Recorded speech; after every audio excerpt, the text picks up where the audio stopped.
Ne m-am găsit la un nou videoclip. De data asta nu e un videoclip de tip AdWords.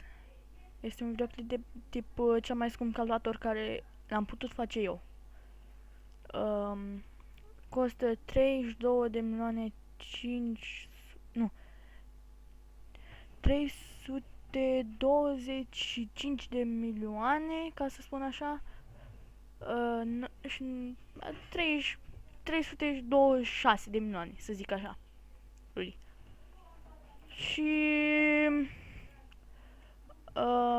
aici hard discul este de 4 tera, SATA 3, placă video profesională, Tesla de 12 GB, DDR5, nu știu dacă se potrivește, dar am pus la întâmplare. Cele mai scumpe am pus sursă Superflower LEDX Gold 650W. Nu știu de ce ți-ar trebui 650, la fine. Carcasă Zalman Z11 Neo Middle Tower, am luat la întâmplare. Procesor Intel Skylake Core i7 6700 K 40 GHz. Placă de bază Asus Maximus, nu știu dacă se potrivește, v-am spus, nu intru ca să văd. Placă de bază așa, care, da fuck, de ce ți-ai luat așa ceva? Placă de bază la 10 milioane, sau cât e? 10 milioane, da. De ce? În fine.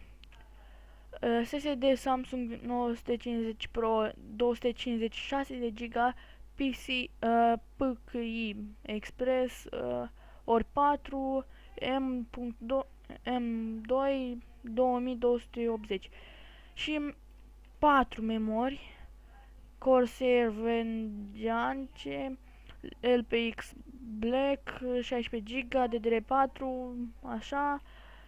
Am luat 4 memorii și da, se potrivește DDR4, se potrivește cu placa de bază, dacă vreți să știți. Asta am verificat, vă spun eu din prima.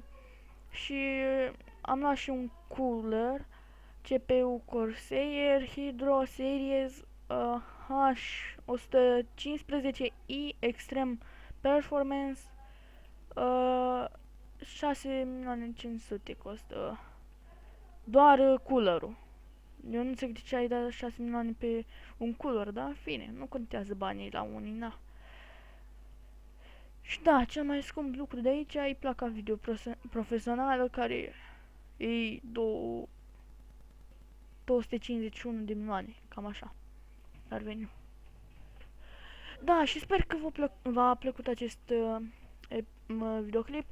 Din păcate mâine n-am cum să postez și nu veți vedea niciun videoclip mâine, s-ar putea.